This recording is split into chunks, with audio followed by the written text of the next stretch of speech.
Welcome to STARCARD Podcast. STARCARD Podcast. Onward we advance into the age of Aquarius. My name is Breakaway Ray, and I don't do this your way. You've tuned into a live tarot throw. Today is June 29th, 2026. Allow me to share with you what's on the agenda for today.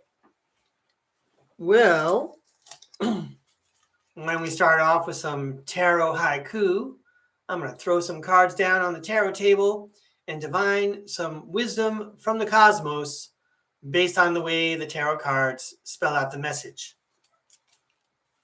Then we'll be discussing more about anamnesis. Oh, wait, let me pronounce that correctly.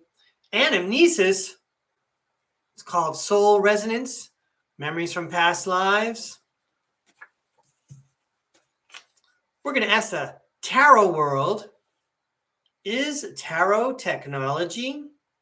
I mean, I know the answer. I should be asking, isn't tarot technology? It is indeed technology. Then the bad news and the good news, it's the same news. Really? I did this before? I have to do it again? We'll ask the tarot world about that. And then when we're all done interrogating the tarot world as a group and as a collective, it'll be time for tarot for the audience. Any individuals who are tuning in live, please check my instructions at the top of the chat. Type in all capital letters, tarot, please. And I'm guessing in about an hour, it'll be your turn to get a reading from the tarot world. And so, welcome to the show. Thanks for joining me. Let's go to the tarot cam.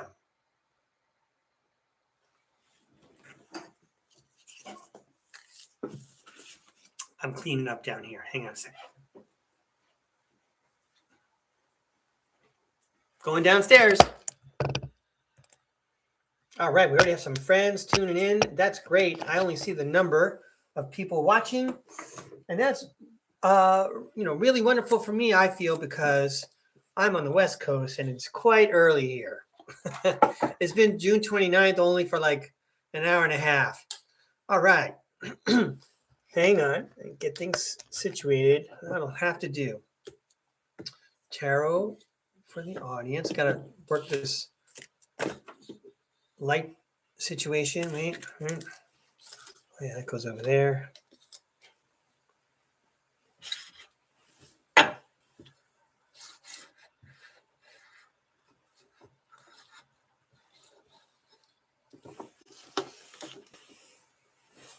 Can I get more light? I can if I go like this.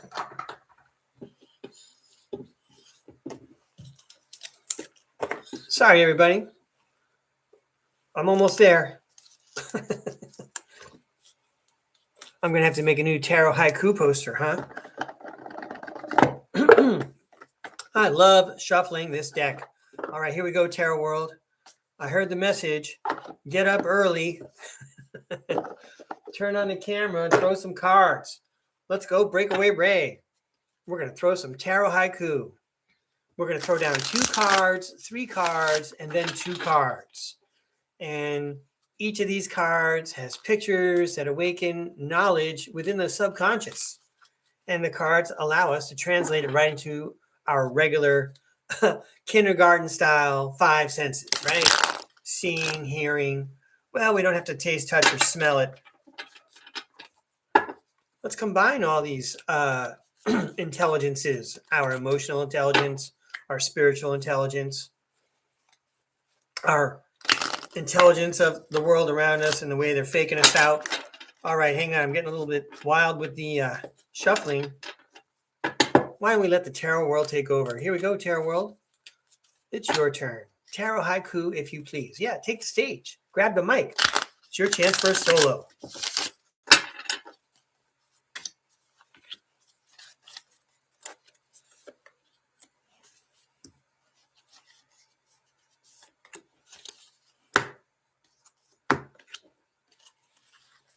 I'm going to rearrange the table in a minute. Okay.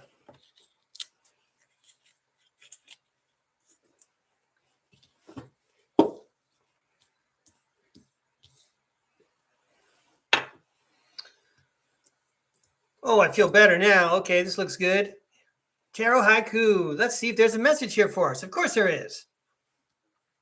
This is for entertainment purposes only. Thanks for tuning in, everybody. The Eight of Cups, the walkaway card. That's a good card for Breakaway Ray. The King of Swords. It's like the cartoon character of the tarot world is coming in and saying, hey, here comes the truth. Let's keep going. The Judgment. You're swapping out old for new. This also talks about an awakening. That might go along with our discussions of anamnesis the last couple of podcasts. There's the King of Pentacles, who ponders his wealth and all the things that he has accumulated. He's pretty much large and in charge there. And the Ten of Swords says the hard times are over. In conclusion, we're going to review it all, everybody. It's the Wheel of Fortune and the World. This is... okay. So I don't mind saying this, everybody. I feel like the tarot cards have been a little, especially personal to me. So I don't mind sharing the message with you. That's why I turned on the camera, right? So, hey, Eight of Cups, walkaway card, Breakaway Ray, and people who see things from his perspective. I got some stories for you here. One is, you know what? Your old life is over. Take stock of what you got, because the hard times are over as well. You got a new life coming in. It's time for you to have a whole new world. That's a good way of waking up in the morning and say, today is the first day of the rest of my life. We should all be prepared for new adventures. Even a mature man like me, hurtling quickly into his 60s, can't abide by the maxim that his grandfather used, that you can't teach an old dog new tricks. Guess what? All of us old dogs are all going to learn new tricks, because we're right smack dab in the middle of a transition into the age of Aquarius. So we really got to resort our cosmology and figure out how we're going to handle things. And it's a good thing Breakaway Ray has a lot of disposable free time, so he can explore these things that we don't have time to study when we're, going to work and putting stickers on cans and things and raising our families and taking care of business, putting food on the table. All right. Well, I'm happy to help everybody. The Tarot World is helping me. Let's pass it on. Thanks, Tarot World. Thanks for the support. Thanks for making all the messages intensely personal, right? Every time I throw the cards, it's also a message for me. All right. Thanks. That was fun. I'm going to adjust the lights and get my notes. Stand by, please.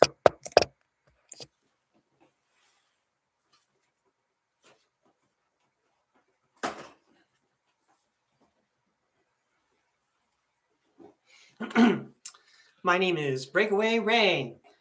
I am an unemployed school teacher. I'm still under contract, but I'm not working. I don't have an income. It's not retirement. I have no income. It's retirement. I'm living off savings. And I'm trying to figure out how to manifest a better reality for myself. But if I can't solve my problems, people who watch this show should say, how can he solve my problems? Until I demonstrate it for myself, I wonder if anyone should listen to anything I have to say, right? Take everything I say with a grain of salt. But I'm glad you're here, because at minimum, this is for entertainment purposes only, right? Where else do you hear crazy stuff like the stuff that comes out of my mouth? All right. So another one of the books I picked up recently was The Secret Teachings of All Ages by Manly P. Hall. How wonderful.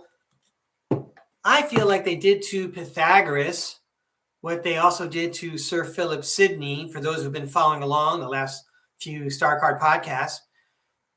Pythagoras, and I tend to consider myself an educated person. Pythagoras, the only really thing I knew about him was like the triangle thing, the Pythagorean theorem. I had no idea that Pythagoras was such a great philosopher. But why tell anyone about philosophy? That's just like ideas that don't really mean anything. You could think about that stuff, but it doesn't apply. It's not practical. So why even tell school children or high school students or college students? about these other things that Pythagoras said. What did he know? He got the triangle thing right. Philosophy is just a head game. Remember, you're just here to go to work. And then, if you want to break, we got circuses and bread. It's like Roman Empire style. We got nachos and football. All right. And then you die. I mean, what are you worried about? Let me continue because I'm losing track here. So in this book, they talk about other teachings of Pythagoras. And there's a whole chapter on color science. I mean, it's actually called The Science of Color. It's not like the show that I just did like a day or so ago. So what I'm finding is I'm going through my day, and every time I flip open a book or look at anything, it's like another message, another example of anamnesis. So I wanted to share that with you. Yeah, guess what? They do an awesome job on tarot in this book. I didn't get to read the whole tarot thing, but tarot goes back to the Egyptians, and Manly P. Hall traces it from the East and how it came to Europe during the Crusades when the soldiers came back. And of course, it was used for good things and bad things. But the point is, they kept it around, okay, for good or for bad, because all tools can be used for good or bad. And a lot of us are wondering, again, what is bad and what is good, and who cares? Because I hear off planet, some people say, do what thou wilt. If no one can stop you, no one can stop you. What are you worried about? There's no God. Has God struck you down yet? Think about all the times you sinned. Am I getting carried away? What else is in this book? Well, there's a lot in this book, and I haven't even read it all at all. But I wanted to share this book with you. The other thing it does have, Manly P. Hall spent some time focusing on the Rosicrucians.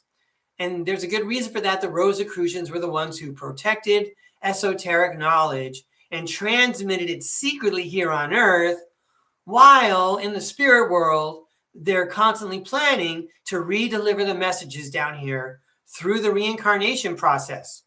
Because everyone comes down after a short lifetime, they all come back again. They all had a mind wipe. And guess what? All the school books have been changed so that they left important things out. Good thing there's the internet now. Let's capitalize on that while we still have freedom of speech. I think I can put this book down now.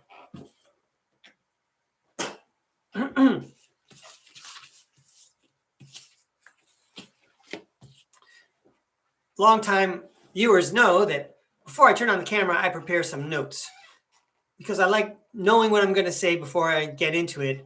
It allows me to riff more freely, right? But on specific themes and hopefully keep the audience's interest. I hope to say some things today that you think to yourself, wow, I never would have thought of that. Or I have thought of that, and I'm glad Breakaway Ray mentioned it. And now I'm going to consider it for several hours today. All right, here I go. Remember that book I was just showing you? I just checked my notes. I want to talk to you about tarot as a technology. And this was figured out a couple hundred years ago. I didn't write down the man's name, but it's on page 357 in that book. Okay, read it right off. I copied it from the book in handwriting. Okay, in printing. And I'm going to read it to you right now.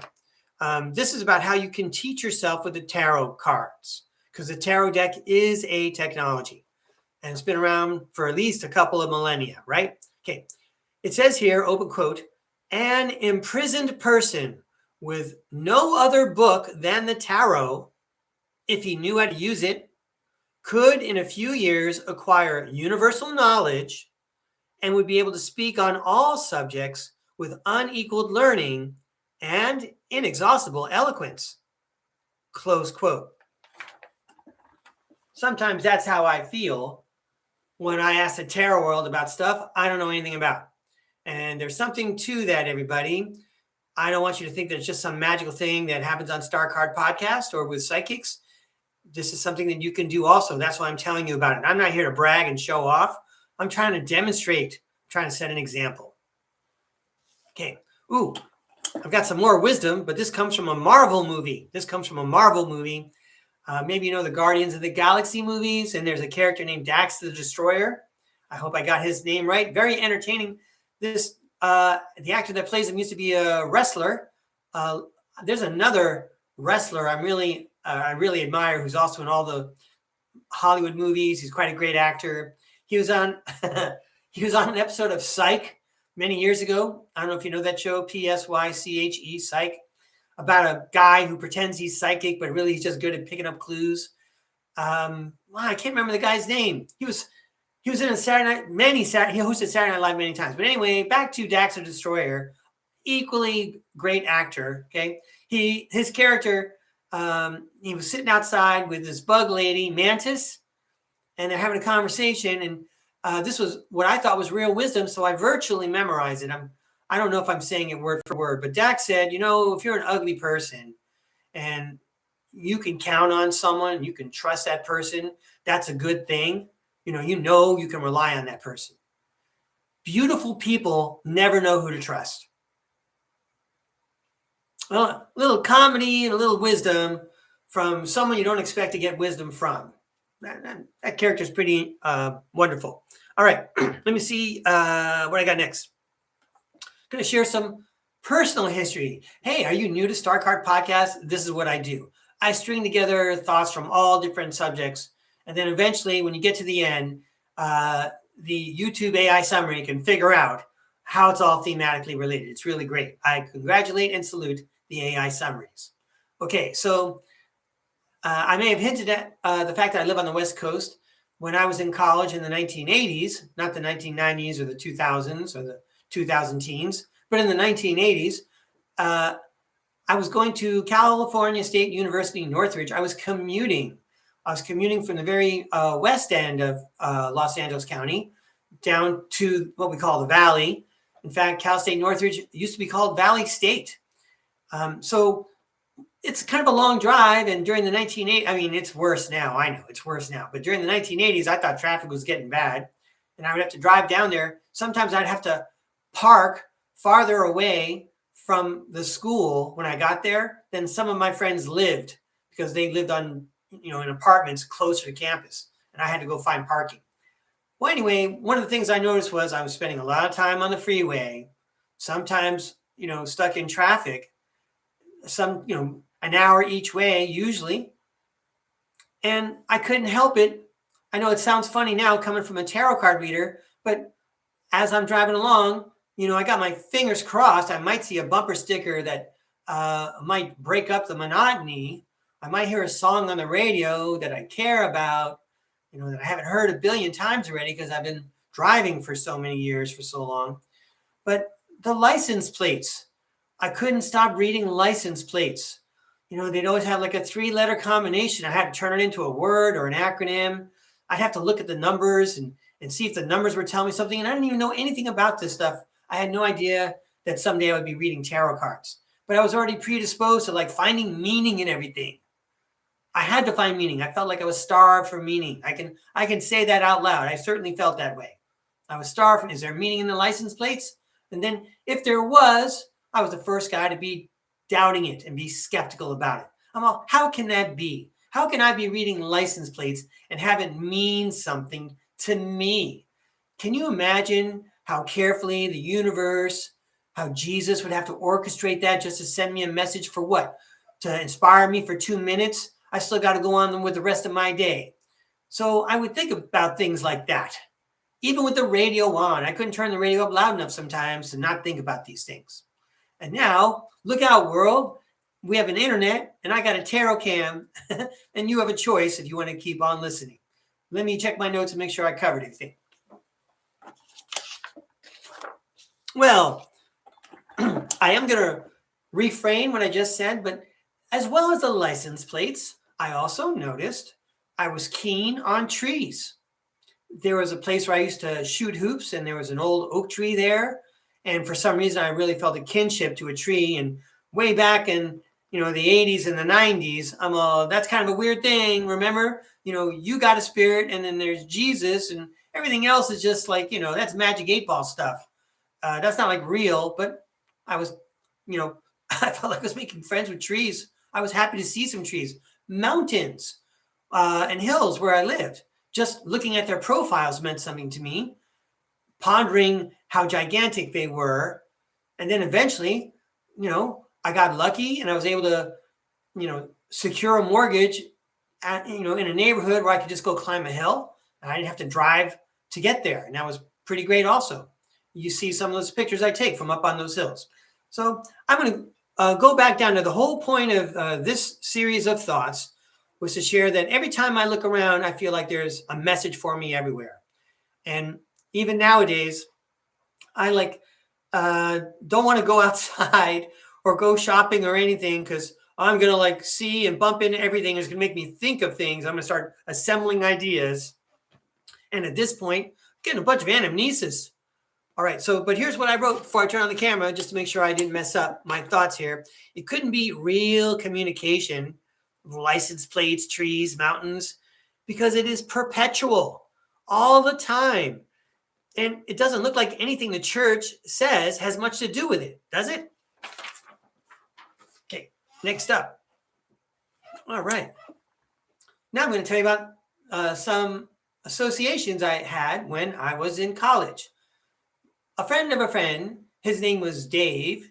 He lived in an area called Palo Alto, but I met him when he was hanging out at University of California, Santa Barbara with my friend. They were roommates.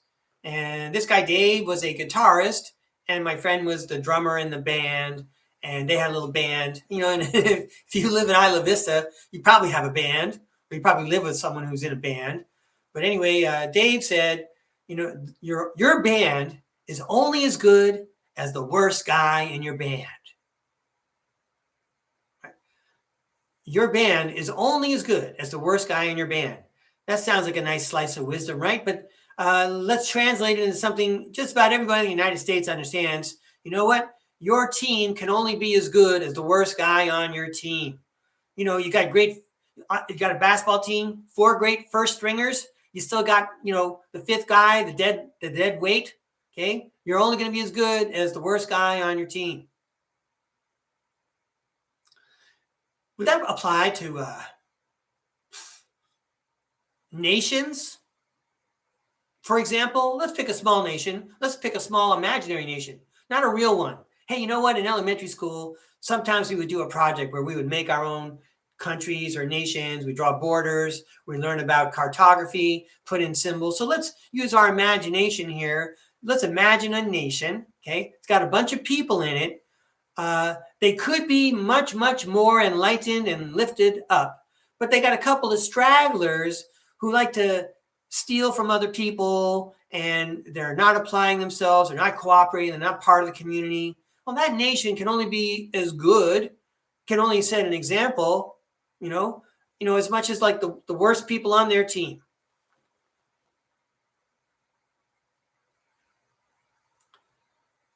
Well, when I say worst, I don't want to give the connotation of bad or not worthy. Okay. I mean, even ignorant is a better word to use because it's probably through no fault of their own. I can't blame people who are adults, for example, in their 20s or 30s, if they can't do math in their head that, people my generation used to be able to do because they grew up during a time when they weren't forced to do that kind of exercise and they didn't practice it. So I can't fault them for that. Hey, if you're going to put me in the lineup for the Los Angeles Lakers, okay, you can't get mad at me if I might miss a free throw or a 3-pointer, or I might not be able to dunk one night because I didn't train for this part. No one told me. Okay, so we can't be upset about the worst player on our team, can we? Okay, that person. When you're looking at how our society's been structured and how many things have been taken away from us and left out of our education, okay, we can't blame everybody. But why don't we share some information so that we can all advance through the playoffs together? All right, now I got another story like that. In college, I may have mentioned in a previous podcast, when I was younger, I had the great fortune to do a semester abroad at the University of London through the California State University system.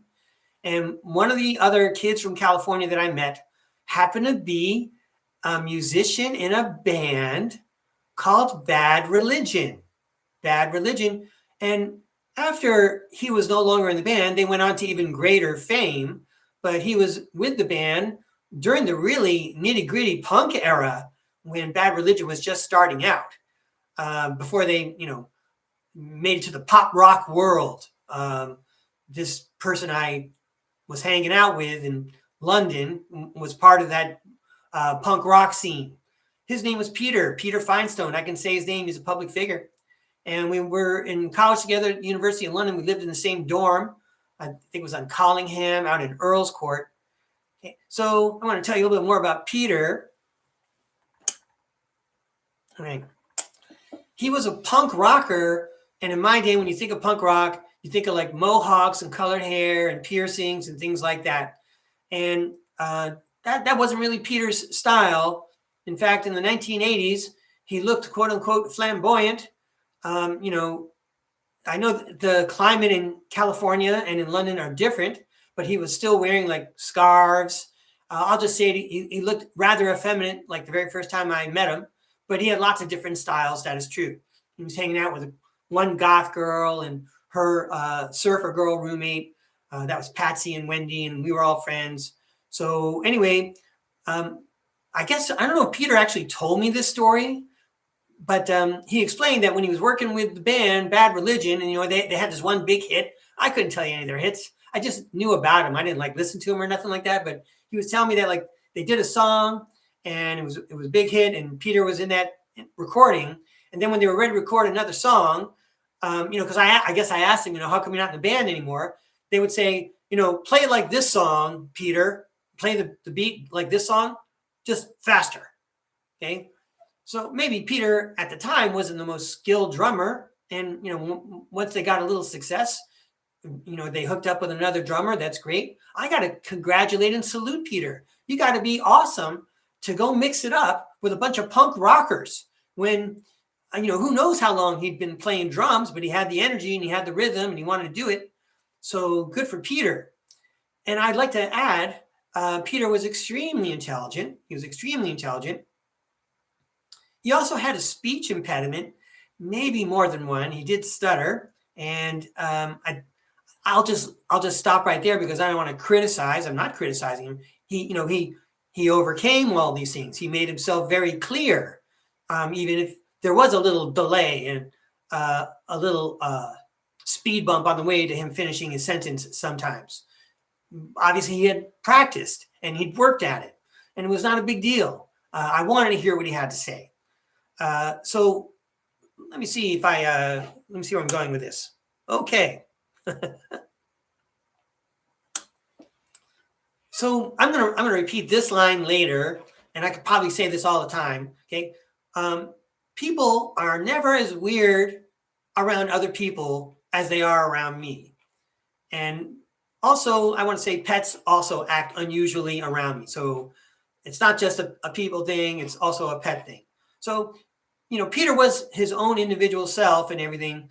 But I guess when you bump into me, and even early on in the 1980s, I'm all naive and dreamy and inspirational, and I don't understand the subterfuge of being, you know, deceitful and playing into other people's codependencies. I don't get that.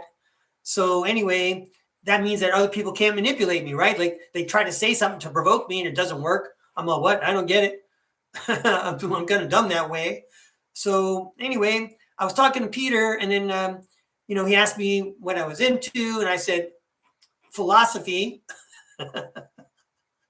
So I started mentioning some of the philosophers, and I didn't think anyone would know what I was talking about, but Peter did know what I was talking about.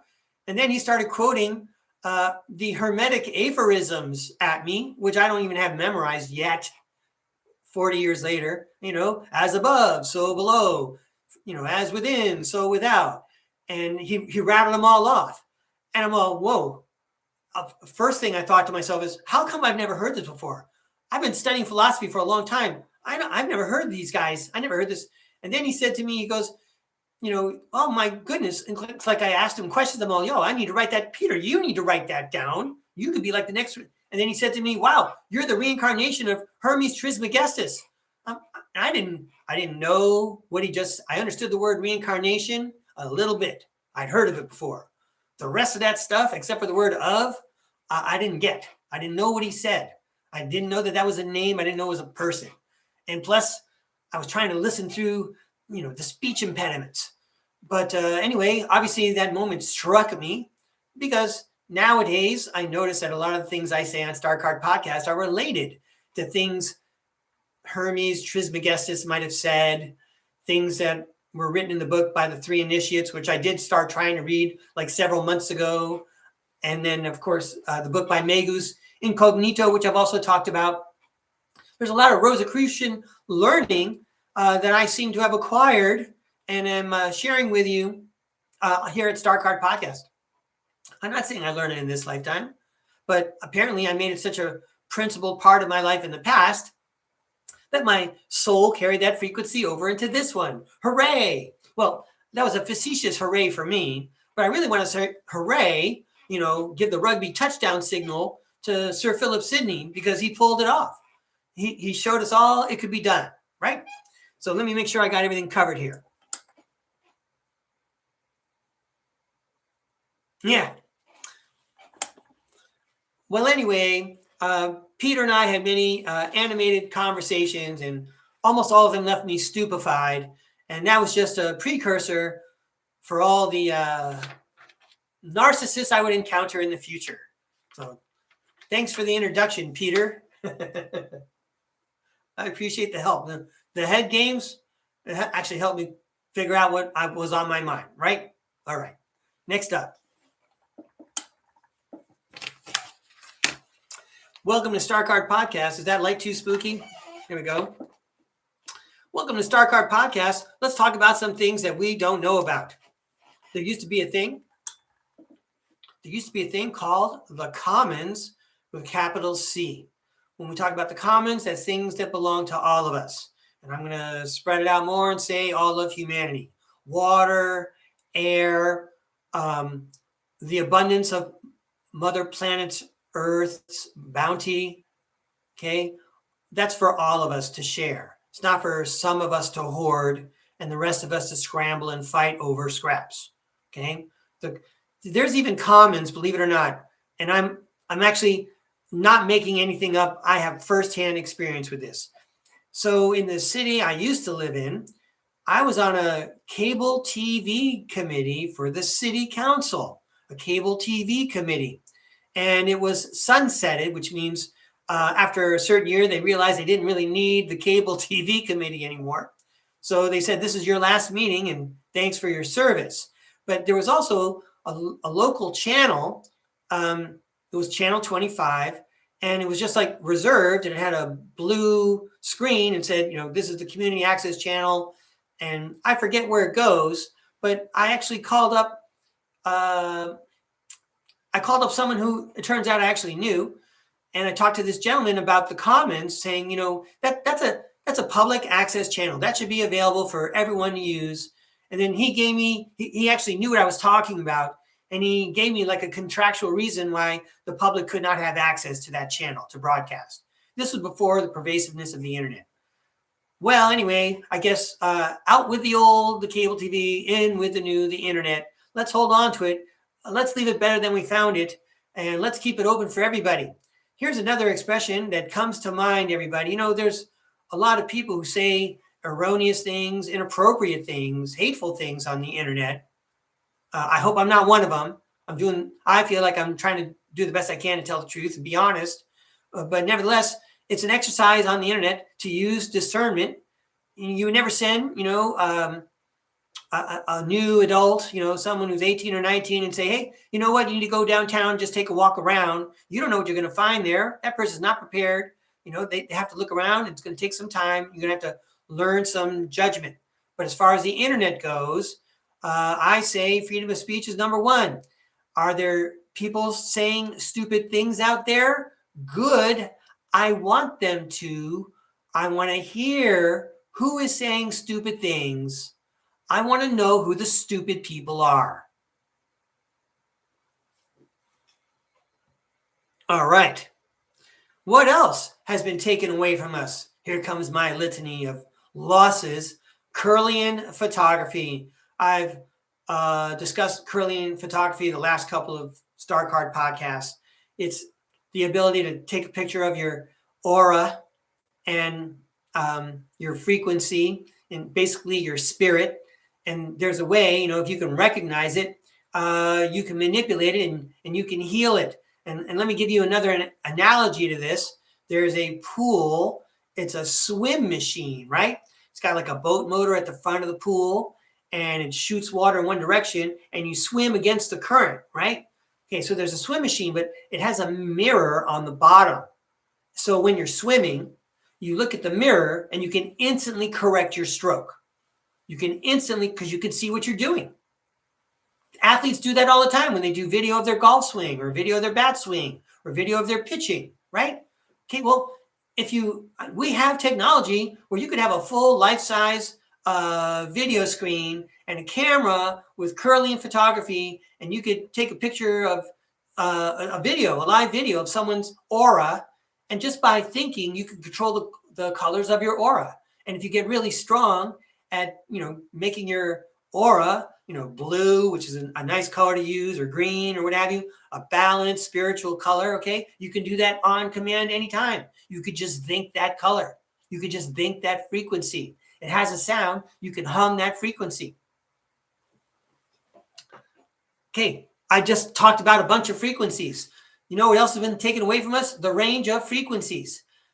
Geez, Secret Space Program experiencer, the late Ray Netta Jones, was on the Typical Skeptic podcast something like 18 or 19 times. And on one time, she brought in documentation from the United States Federal Communications Commission, where they have reserved certain frequencies for galactic and intergalactic communication. And it's true. It's true. It's right there. There's nothing hidden. There's no conspiracy theory. She just looked it up and she showed it to us. Okay.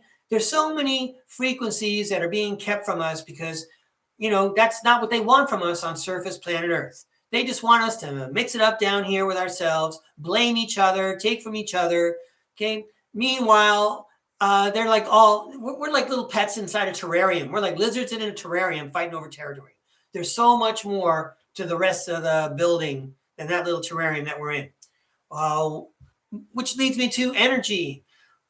It's obvious. You could just scroll your video feed and see like 5 people using magnets to create free energy. There's so many different ways to create energy, but no, we can only do it in such a way where somebody has to pay a utility bill.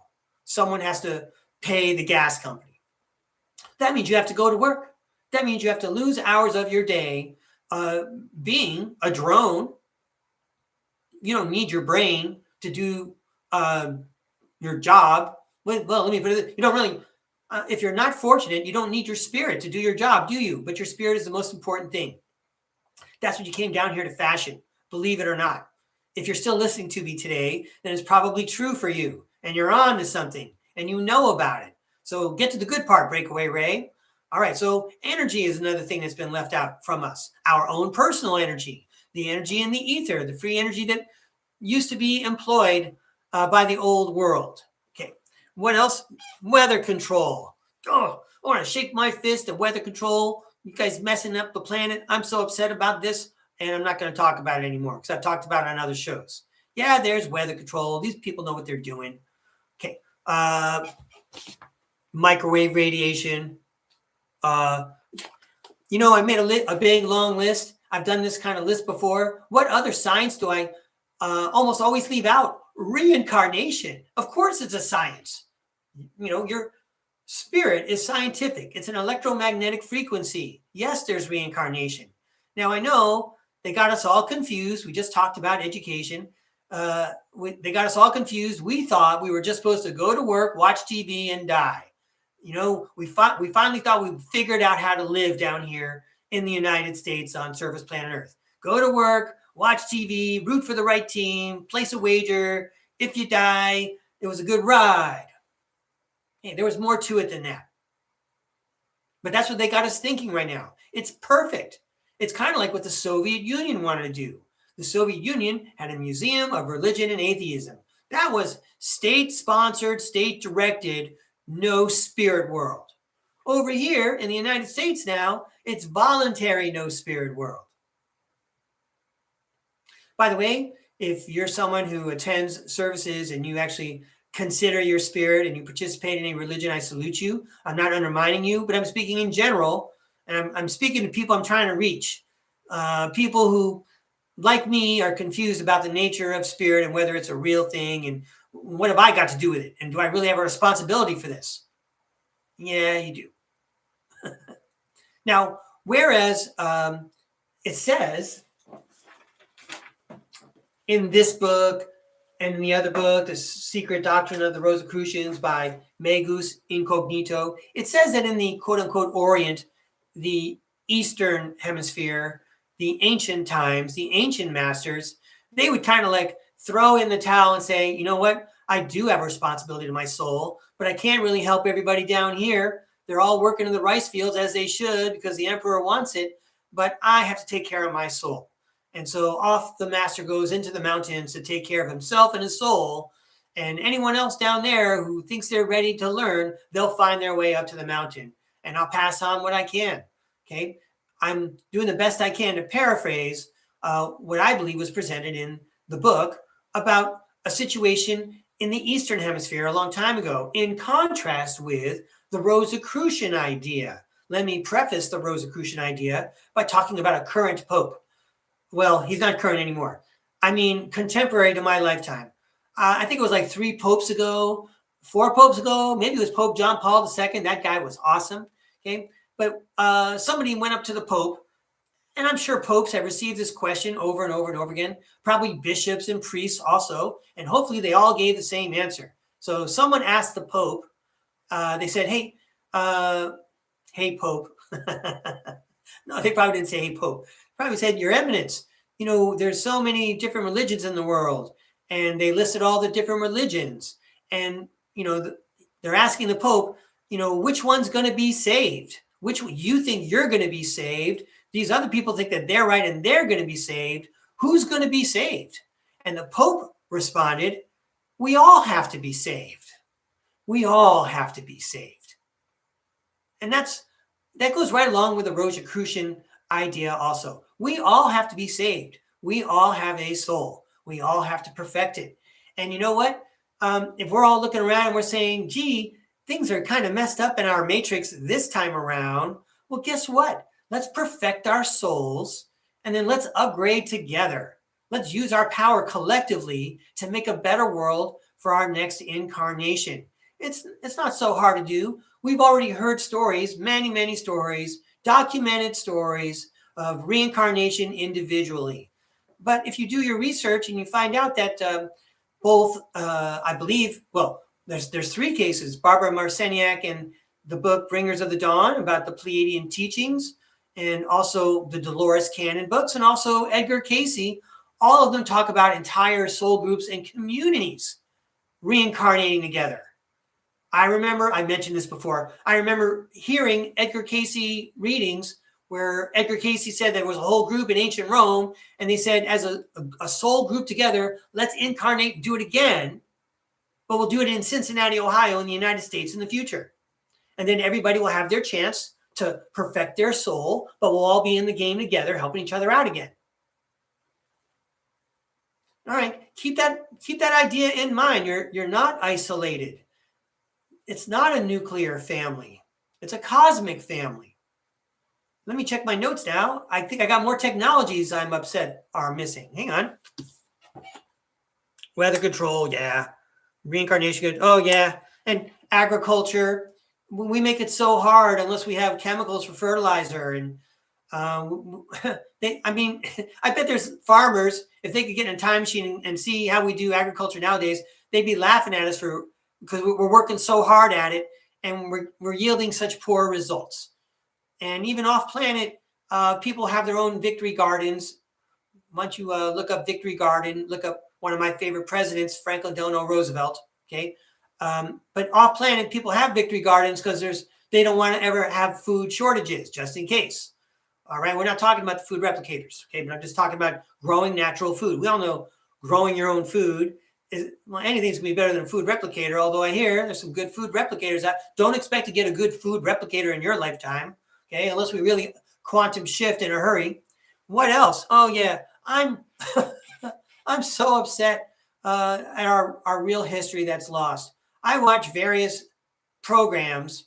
There's one podcast that puts out one show a week. I watch it, last 20 minutes. Same with old world exploration. I always link old world exploration in my description in my videos. Another 20-minute video showing pictures of buildings that are no longer around. And if you think about all these buildings, no documentation for how they got there.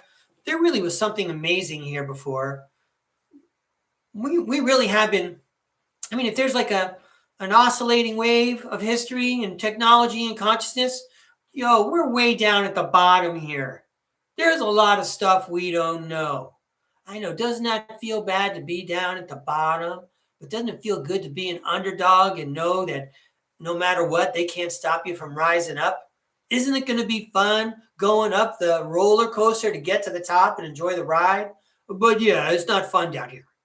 Let's recognize where we are. And let's do something about it. Okay. Yeah. So we talked about reincarnation. And I'm saying, we're missing out on soul science. And that goes along with cloning. We got to stop pretending like cloning's not a thing or it's only in the movies. Jeez, cloning's been around forever. We're all descendants of clones. Okay, let's see what else I've got here on my notes. Okay. So maybe at work, when you're standing around the water cooler, these kinds of topics don't come up. They only come up when you tune in the STARCARD podcast. And Breakaway Ray gets out the fire hose and shoots all those ideas down your throat all at once. Okay, so why is he doing that? Remember the allegory of the cave by Plato? I'm not saying why I'm doing it, but I'm giving you an example again, another way to look at this situation. In the allegory of the cave, I'm not going to detail it. I've detailed it enough times, right? I'm making the assumption a lot of people are following along, and a lot of you have heard this story many times before. Okay, we're all looking at shadows on the wall. I escape the cave. I go outside. I see there's a whole new world out there, another world, and we're all being manipulated to look at shadows. I come back in. None of the people want to escape. They don't want to go beyond with what they know, because that means that their whole life so far has been a waste. They've just been staring at shadows the whole time. That's like looking. That's like looking down off a skyscraper. It's a dizzying feeling.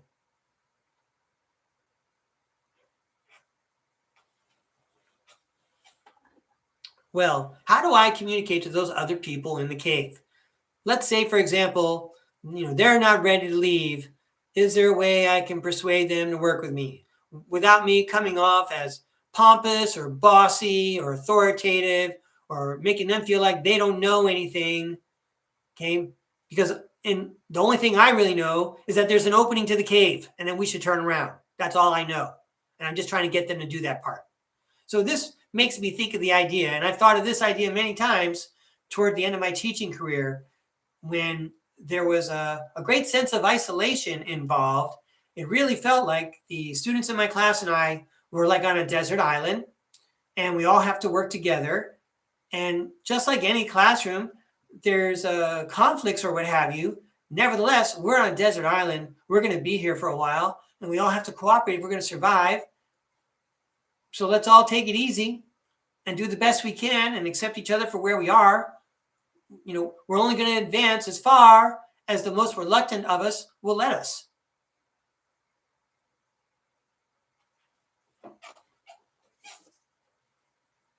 Just because I'm a teacher, for example, we're all pretending here, just because I'm trapped on an island with a bunch of kids, okay, that doesn't mean that I shouldn't get up in the morning, put on my tie, and try to set a good example. Why would I give up? These kids have a chance. And we can make it better for all of us if we all cooperate. I got to just try to find the right path to set a good example for them.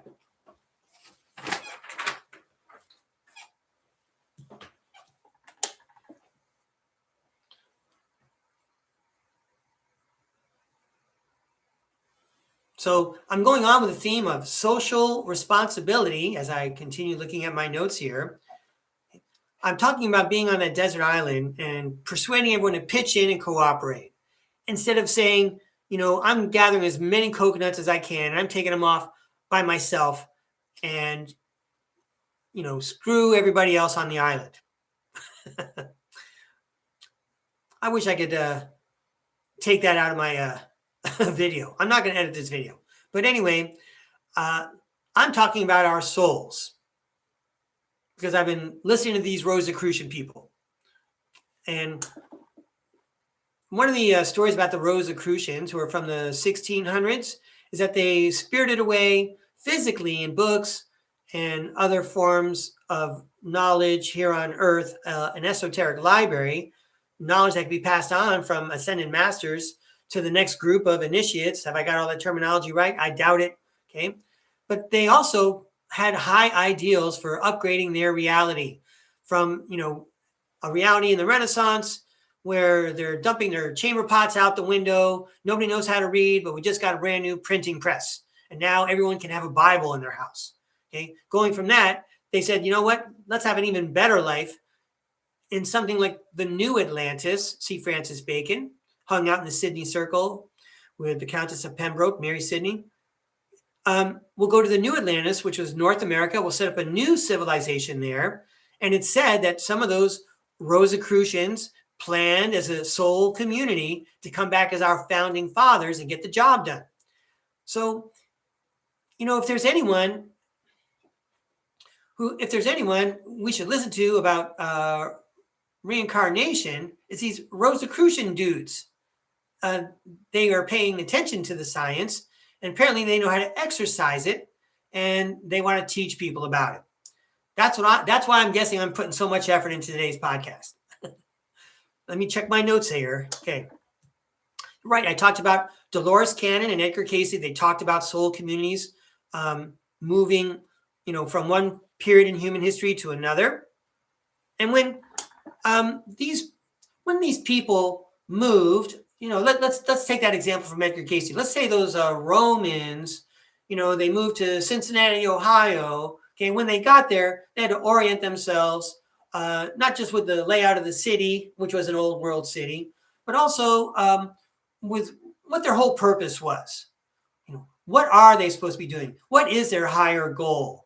Well, of course, you have the national fervor, patriotism here in the United States. God bless America. But then you bring in the God, keeping church and state separate, and then you bring in religion. And in the age of Pisces, religions helped organize people, helped organize their thoughts collectively because it dictated it to them.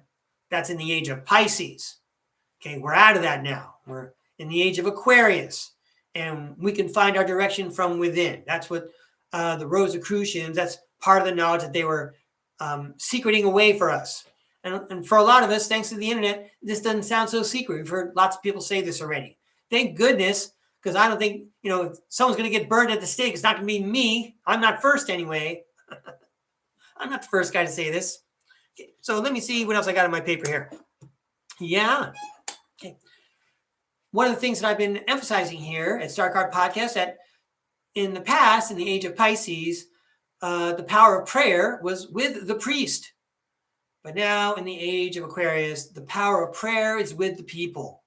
But that entails a lot more responsibility on the part of the people. Can't be reliant on other people just to tell you what to do. You're going to have to shake off that Anunnaki programming, stop looking for heroes and gods, okay? And act like one. Grow up and act like one. Let's see what else I wrote on this paper. Whether it's a desert island, or you all end up on a new planet, or you are part of the crowds of clones infesting vacant old world cities, part of the game is that you help others also achieve the same goals. Perfect the soul. We're all on the same team. We're all on this together. We're all here to help everyone perfect their soul. And that's not why we ended up here, but we're Trojan horses and we're taking back the game. And part of taking back the game is developing our avatars and empowering them and accruing new tools, etc. Okay. So when I say I'm calling jailbreak, okay, I encourage everyone to quantum upgrade their own lives right now. I would say it's even simpler than we think. We're so busy holding on to things that give us a sense of security, whether it's an emotional or a material thing or an intellectual thing. All of us are holding on to things, and some of those things we can let go. And the more we let go, the more newness we can welcome in. And if you start with your media fast, by the way, you're going to start rehabilitating the way your brain works. Don't forget to supplant the media that you are going to take a break from with activities to create or educate yourself. Okay. If you really want to be bored, how many of you have sat, on a long trip and you had nothing to do? That's not really what you want to do. Do you really want to go cold turkey like that? You can. All right. You're going to get results in a hurry, but it's going to feel like you just quit smoking and you really want a cigarette. Okay. Make sure you have something to take your mind off of whatever it is you're taking your mind off of. Go back and get out the journal and start writing, and just keep on writing right through all the anxiety about not being able to watch things, and listen to yourself while you write and see what's on your mind. Okay. Or get out the easel, start painting, get out the pen and paper, start drawing a picture, sing a song, sing karaoke. That's fun. Do some dance. Dance gets the whole body going. I would love it if everyone had the privilege of going swimming. I don't currently, not really. Not that it matters. Anyway, not complaining, everybody, because right now I'm looking good. I'm feeling good, right? Okay. When I say jailbreak, everybody, I'm saying not only should we upgrade our lives right now, we can upgrade it and change our environment right now, but we have a responsibility to our soul. Let's make it easier for us next time. Let's refine our soul. And if we do a good enough job, then next time around, it won't take so long for us to figure it out. There'll be all kinds of anamnesis right at the outset.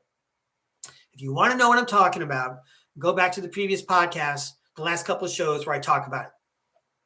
But from what I can tell from my own personal experience, I may have done such a good job refining my soul that at this point in my life as Breakaway Ray, I can't stop running into anamnesis, reminders of my previous life.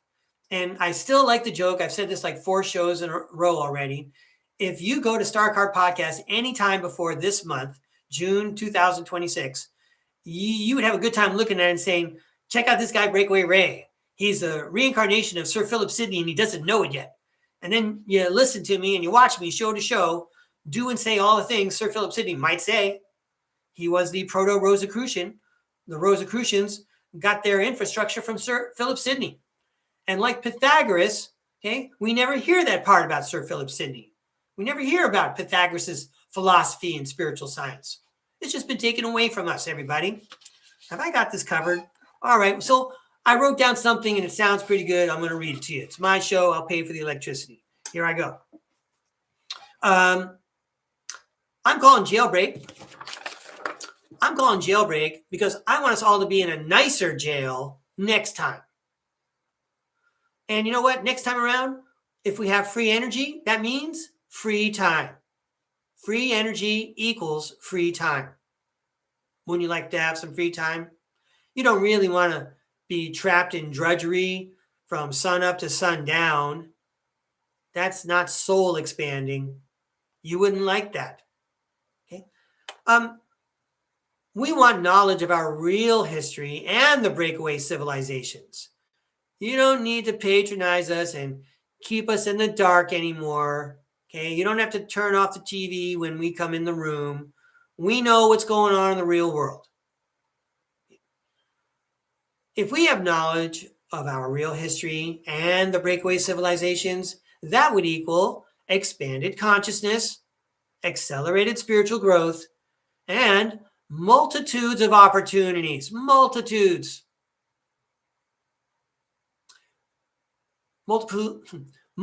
of opportunities and responsibilities. Come on, you want the responsibility of getting to drive a car, 16-year-old? Guess what?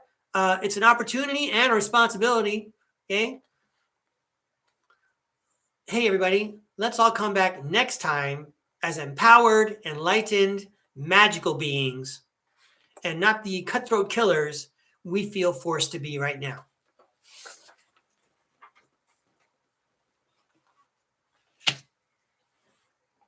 Hey, yesterday I was scouting around doing some real work on the internet, and I found out that the Rosicrucians are still around.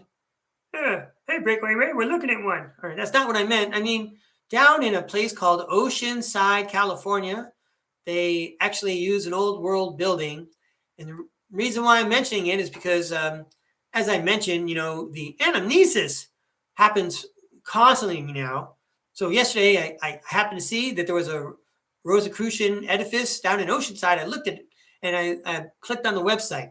All you got to do is read the first paragraph, and you can imagine the anamnesis I experienced.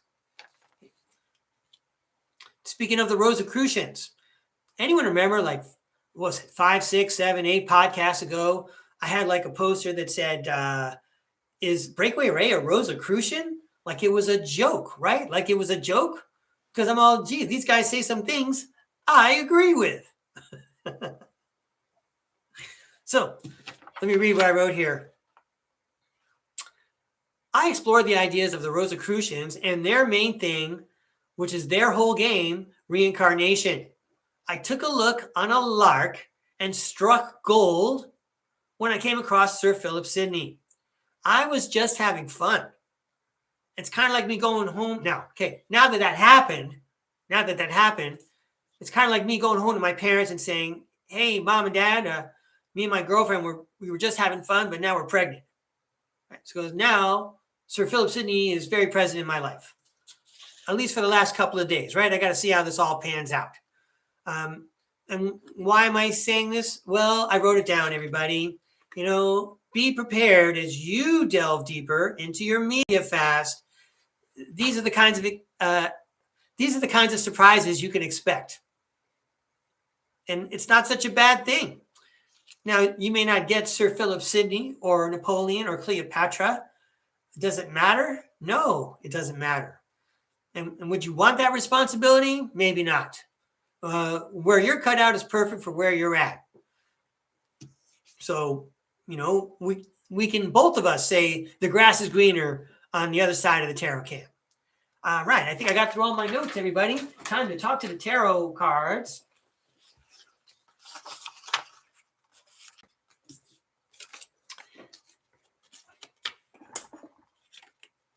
Is tarot a technology? And yes, it is. It's a long-standing tool. It's a part of humanity. It's at least a millennium old. And it's a way to get messages directly from the spirit world. Very wise ascended masters figured it out. Lots of the symbology is channeled because the subconscious thinks in pictures. So is tarot technology? Let's ask the tarot cards. It's like asking the tarot cards, are you guys awesome? Yes, we are. Okay, and then we're also going to ask, really? I did this before? I have to do it again? All right. I know it doesn't sound like fun. Metempsychosis. Let's go downstairs.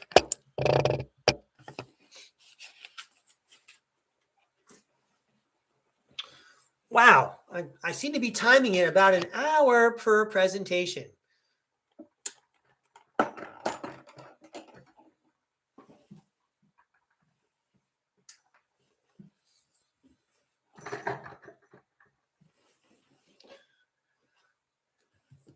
So even though I really like this deck, you should have seen me grooving, but you didn't because I didn't have the camera on, the last couple of days with the Robin Wood deck. So I'm going to take out the Robin Wood deck and let's get a good, clear message from the tarot world.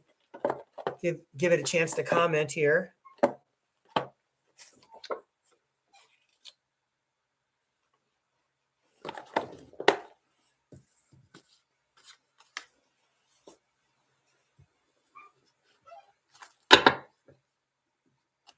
All right. Thanks for tuning in, everybody. Hey, thanks for the likes. Thumbs up. Yo, it's a full moon out where I am. So in my time bubble, June 29, 2026, it's a full moon. But if you're seeing this on a recording and you're not subscribed yet, now's a good time to do it. Share the magic with me while the full moon is out. And thank you for your subscriptions, everybody. Is tarot technology? Let's hear from the tarot world.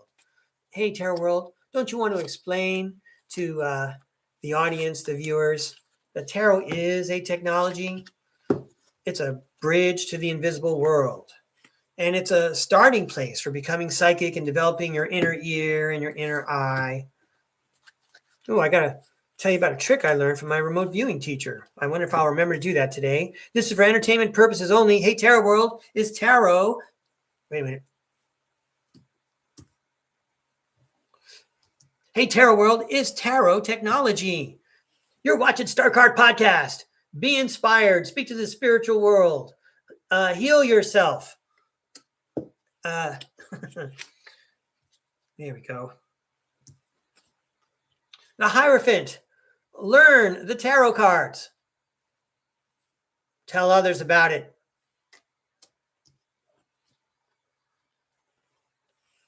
It helps you to let go of what's not necessary so you can start a fresh new path and journey for your soul.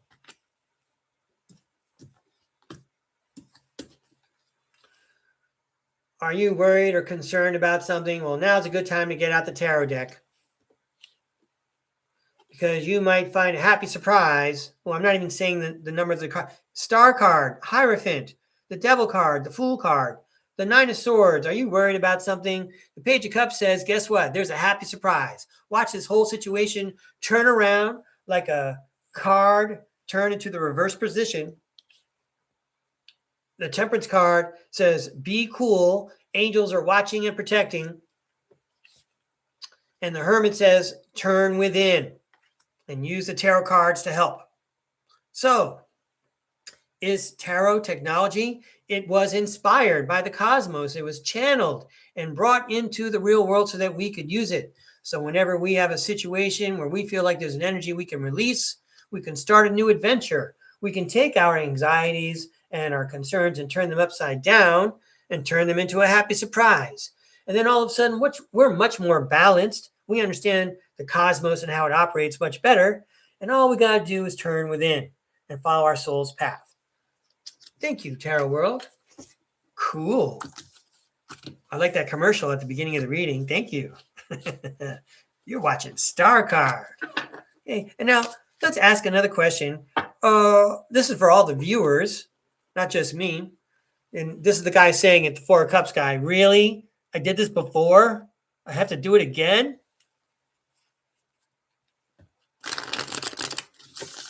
Hey, Tarot World. You want to help me break the news to everybody that they did it before and they got to do it again? It's like we were in the middle of a 800-meter relay and two of the people on the four-person team didn't know what we were doing there. They thought they were there to watch a chess match. All right, really? I did this before? I have to do it all again? Let's break the news to everybody, Tarot World. Let's break the news. Yeah. You did it before. You're going to have to do it again. We got to get through all those cycles. All right, this is for entertainment purposes only. Isn't it fun to think about how you had to do it over and over again? All right, let's see what happens here. The Page of Pentacles. You did it before. You're doing it now. You're going to have to do it again. You keep getting a pentacle, a project to work on. And the Death card indicates, so that's the Page of Pentacles, right? You get a new project to work on every time. The Death card, could it be any more literal? Death, birth, endings, beginnings, transformations. So even though you get the same pentacle every time, okay, you get to play it in a new game. And so the King of Swords is here to tell you that looking into the invisible world and seeing all your other lives, it's a real thing. And you should embrace it with gusto, says the Knight of Wands. Because all those things you learned from those other lives empower you in this one. It's not like you didn't learn anything. You just need to remember it now. And then you could be off on a new adventure, says the Fool card. This is a message from the spirit world for you guys. If you're not in tune with reincarnation yet, we're telling you it's the real deal. This is exactly the diagram for how it works. It's the comic strip. you got a brand new life. This time it plays out in this dimension. And then you have a new adventure. This is what we're trying to tell you. So explore the fruits of your labor and even the labor from the past or even in the future, because it's all one big wheel. You can access all of it. Explore memories in all of your lives. Read Dolores Cannon's convoluted universe books if you want to know what I'm talking about. Okay. And then, hey, everybody, if it's true that you are an immortal spiritual being leading a temporary human existence and you have spirit guides and a soul family, then the tarot world is saying, first of all, explore your lives. Don't be afraid of them. They empower you. They enrich you. The Three of Pentacles says, work with us, your spirit team. We're making things better. And the Four of Pentacles says, just prize what shines. The anamnesis that you need is only the valuable parts that benefit you. You can command your mind to only allow in anamnesis that's beneficial. There's no need to perseverate on problems from the past in this life or any other. And so, in conclusion, get back up on that horse and get back to work. Because look, last time around, you were just a page. Look at what you were dressed with. I mean, it's a nice outfit, but it doesn't look anything like this guy. He's got a suit of armor. Even his horse is dressed nice. And he has a horse. See the difference? This is what we're doing as a community. All right. Thank you very much, Tarot World. Everything seemed to be thematically coherent there, of course, every time. I'm just reading the teleprompter off my third eye, everybody. I only write half the script. I'm going to give these a toss. Thank you very much, Tarot World. Okay. I'm going to set these aside. I'm going to adjust the lights. And the countdown is on. I got only so much time until I got to figure out lesson plans for the next StarCard podcast. I'm going to go through the chat right now. And, well, you know what I'm going to do? Wait, hang on.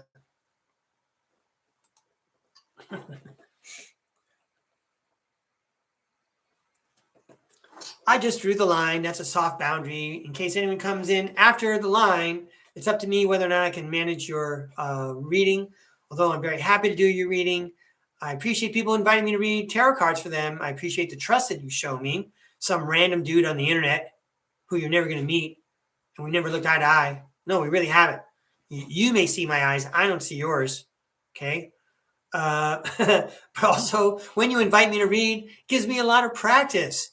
I think that longtime viewers notice that even Breakaway Ray seems to be getting better at what he's doing. And he was already Breakaway Ray, right? All right. So let's say hi to some friends here. Hello, Namira in Europe. Thanks for joining us. Hello, I think Salama is out there, right? Hey, Salama, continent of Africa. That's 2 continents so far. And we've got Kimberly Bamford and Lisa Talcott. They were talking the whole time in the back of the class. Hi, ladies. That's North America. That's 3 continents so far. Let me see. Art Life. How's it going, Art? Good morning or good day, wherever you are. I think Art Life is from down under. All right. I think so. I apologize, Art, if I got that wrong. Hey, good job, Art, with the capital letters. Hey, everybody, check out what Art did in the chat. I'm not going to miss that. Great. Love it. And there's Salama. Good job with the capital letters, Salama. Thank you. Happy to throw cards for you. All right, am I missing somebody here? Oh, Antonetta. Good to see you, Antonetta. Thanks for joining me. Arizona Raven, good morning. Hi, Rowie. All right.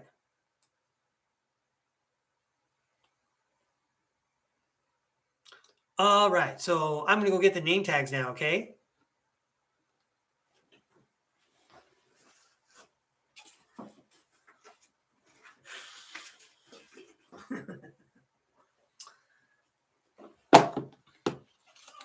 I got some shamrocks and apples over here.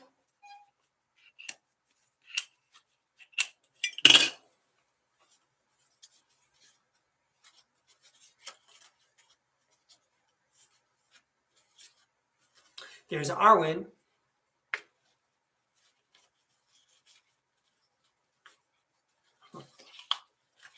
And Salama. I'm going to have to go back and reread the capital letter messages before I start throwing the cards.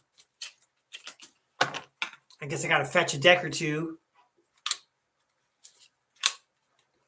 All right, I got some schoolhouses here. I need a little more light.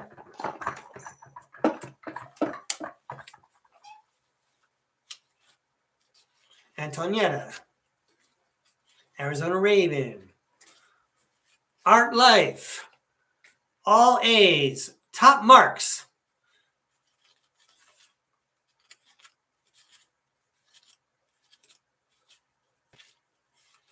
Kimberly Bamford.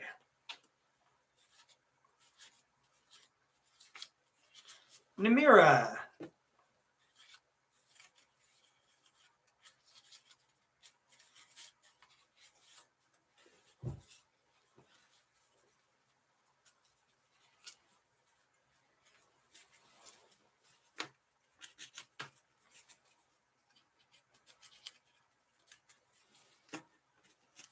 All right, and now I have some Lyran cats. Lyra, Lyra.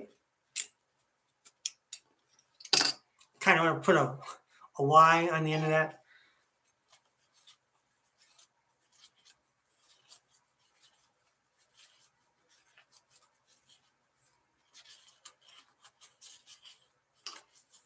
Lisa Talcott.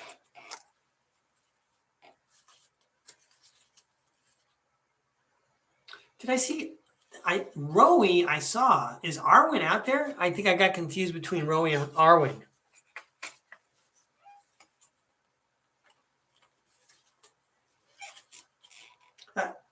I'm sure neither of you look anything alike. I don't know why I would be confused. Did I get everybody? Let's review.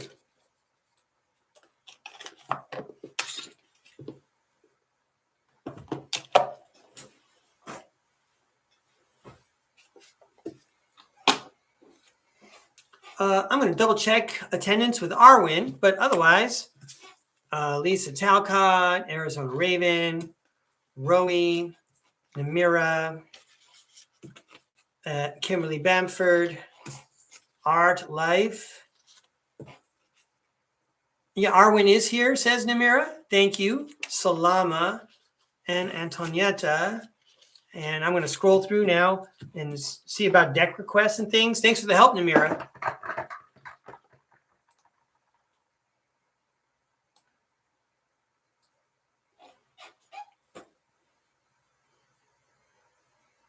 Salama, a reading for the month of July. Got it.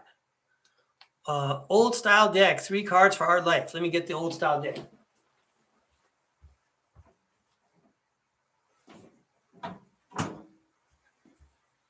So while I'm up, everybody, check out my tie and my outfit because my pajama bottoms match my tie.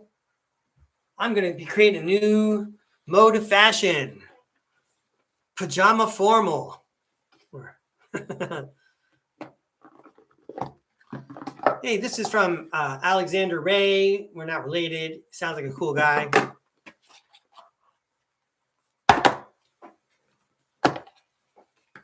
I'm going to set it aside for Art Life. There we go. Let's see who else has particular requests.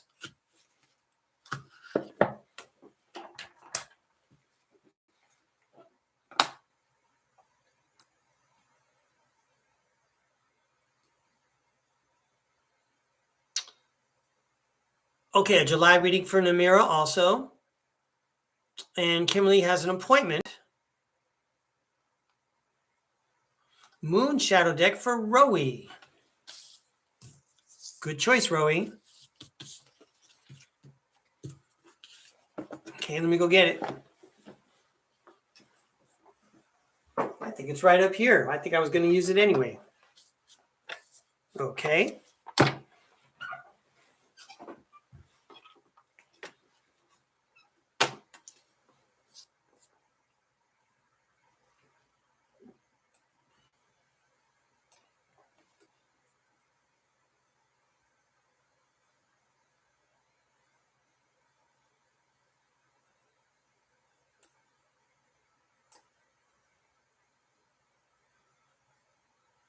Oh, okay. So Arwen really is not here, right? So, hey, Arwen, if you're watching the show, we were thinking about you. Hope you're having a good day. I think that is correct.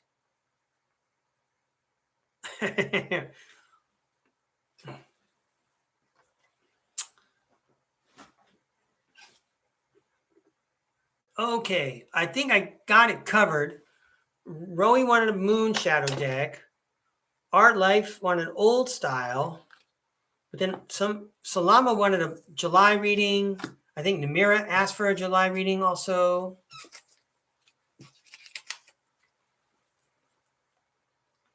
Did I miss anything?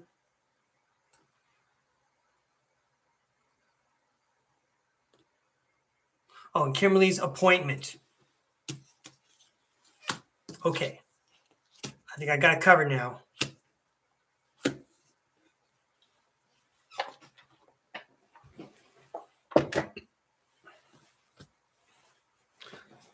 All right, everybody. I'm going to go downstairs now. We're going to start with Kimberly's appointment.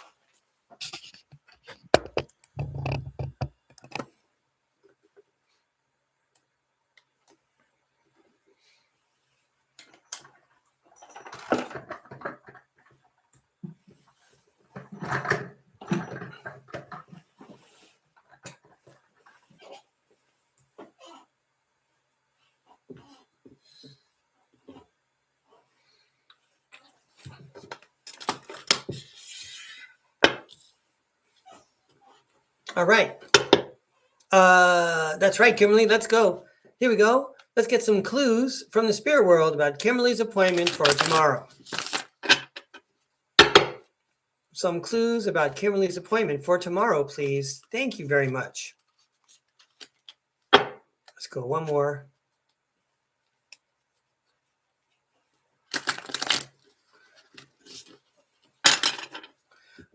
Kimberly's appointment. Before the appointment,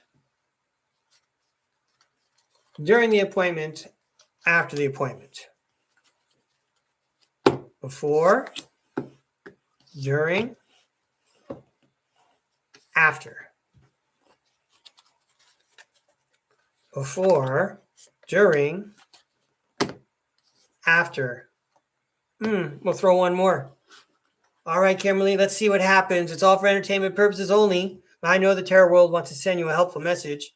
Before your appointment, you're going to be swapping out something old for something new. There's some kind of an awakening taking place. The Five of Swords, you really want to win this new opportunity and get to work with a new team, maybe, says the Three of Pentacles. Could that be your situation? During the appointment, you won't have all the information, but you'll have all the tools to answer their questions. You don't know what they're going to ask. You're going to come off really well, like you got your act together, and that you can be counted on, and that you're, loyal, but, reliable, more importantly. And it's going to look promising. It's going to end like it almost always ends. The announcement being, it sounds inspirational and hopeful. These guys have been showing up a lot together. The Knight of Pentacles and the Page of Pentacles. Anyway, after the interview, long-term security, domestic happiness in the home. You're going to feel it right away. And then Eight of Pentacles says you can get right to work on something you really care about. Kimberly, I don't know what the appointment is for, but I just told a story the best I could with these tarot. Oh, wait, there's one more. The Devil says to let go of something, like a clue.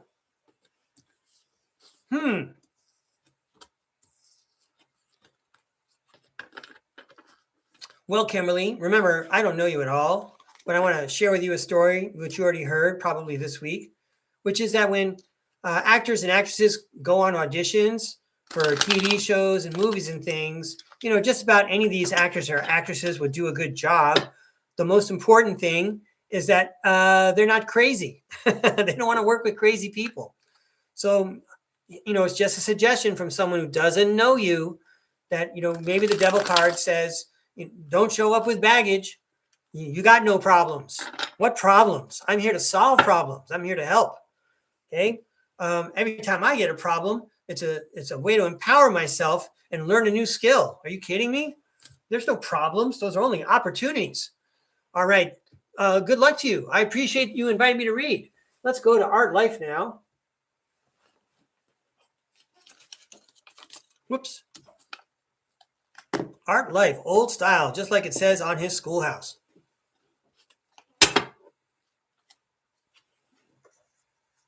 But Arwen is here.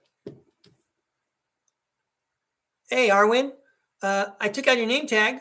I'm throwing it back in the pile. Glad you made it. You know what? A bunch of name tags just fell. So you just shout out in the chat if I miss somebody. That ain't no big deal. All right. So Art Life, an old style reading. All right, Tarot World. Our friend Art Life is in the house. He asked for an old style reading. Please show him what he needs to see and tell us what he needs to hear. Show us the pictures that activate his subconscious for the rest of the day. This is going to be awesome. A message for Art Life, please. That's right. Everybody's spirit guides and higher selves, you've all been invited in to use my brainstem during StarCard today to get the messages out there to help you. Here we go. The 9 of Cups. There's a wish come true. I don't know if you know what the wish come true is, okay? But there's a wish come true. There's a presence of it. There's an energy of a wish come true. Ooh. The Ace of Wands and the 2 of Swords. Thank goodness I can make a decision now. I have the choice. I have a chance to make a choice this time. Usually, someone else is always making a decision. This time, it's me. Finally. And I feel really empowered about it, says the Strength card. And the Moon card indicates that maybe this is something that you've either been longing for a long time, or maybe it's been on your subconscious. Because after all, it is a wish come true. And now you have a magical opportunity to make that decision because you have a strong connection to your subconscious. You are able to manifest this opportunity. The 5 of Swords says, the 5 of Swords encourages you to go for it and to win. And the 6 of Swords says, you're being guided from rougher waters to calmer waters by divine hand. So the spirit world is rooting for you. Okay, it's like being the home team in a championship game. And the good news is that the hard times are over, says the 10 of Swords. Well, Art Life, I wonder if all those ideas strung together a story for you. I bet the tarot world has it all figured out. Thank you again for inviting me to read. I appreciate your subscription and your participation. That's awesome. Good luck, Art.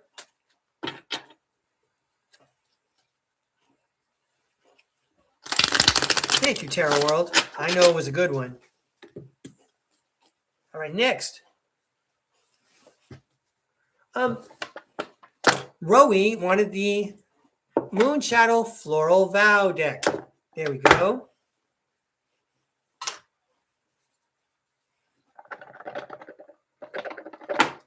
These cards are so beautiful.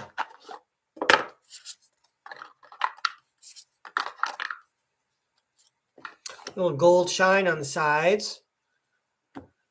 Earthy, masculine, green, Rosicrucian looking cross thing. Rosicrucian mandala.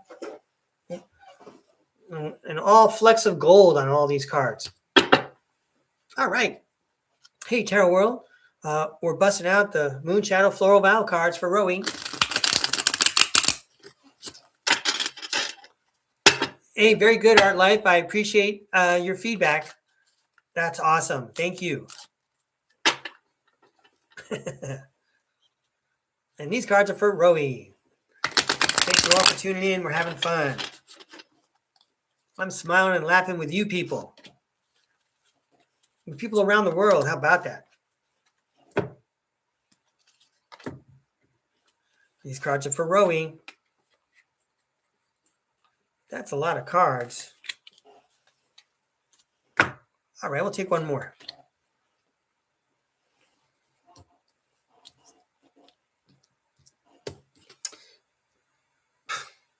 The Devil card shows up again, Rowie. This just could be the theme of today's tarot throw. Letting something go so that we can move on. The Knight of Swords and the Fool. You know, once you let that go, you're going to really feel like yourself again, and you're going to feel like you're on a new adventure. I'm going to use the expression fresh start in a way. Let go of something, give yourself a fresh start. The Magician, make the magic happen. You know, can you pick up your magic wand if you're holding on to something you don't need to hold on to anymore? You only got 2 hands.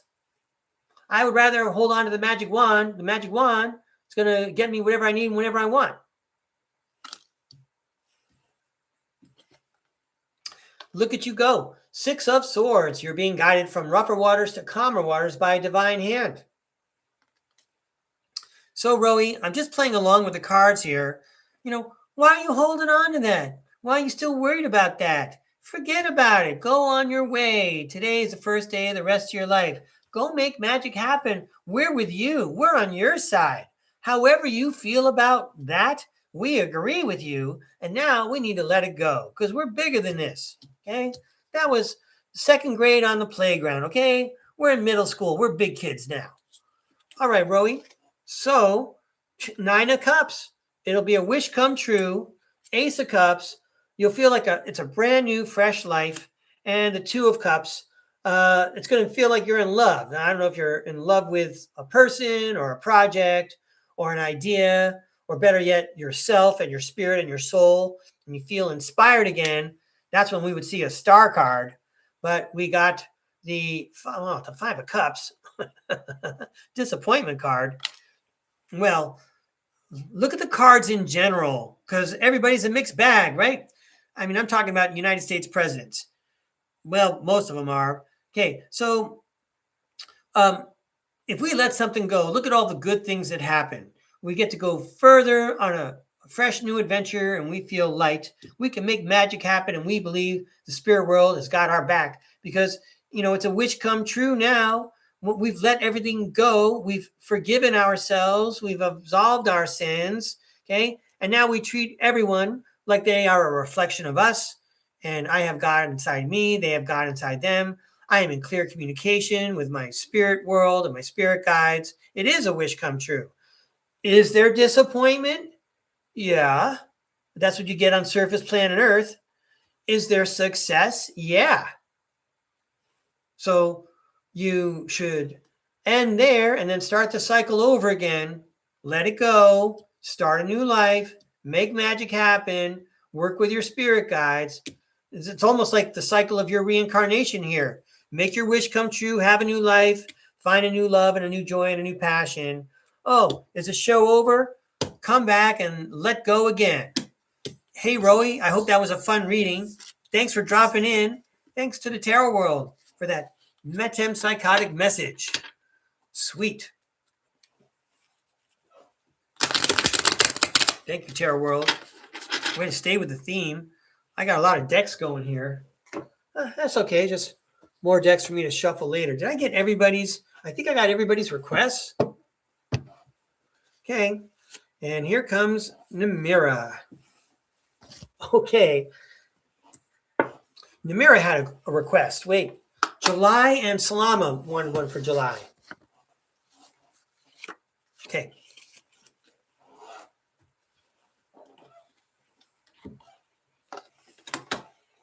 All right, so Namira, I'm going to use the classic Robin Wood deck for you. You're asking for a July reading. Wow. I'm noticing that the number of viewers has gone up.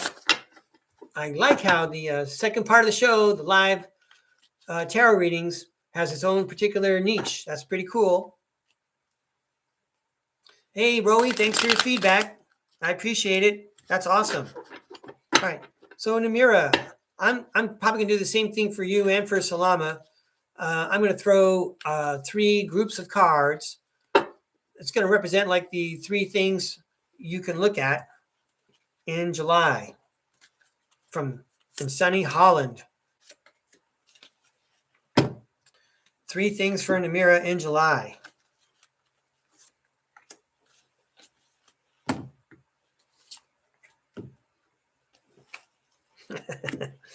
Okay, it's all for entertainment purposes only. Let's see what comes out. The 9 of Wands, the Sun card, and the Judgment card reversed. You have all this experience. You got it all planned out. Everything's going to be okay.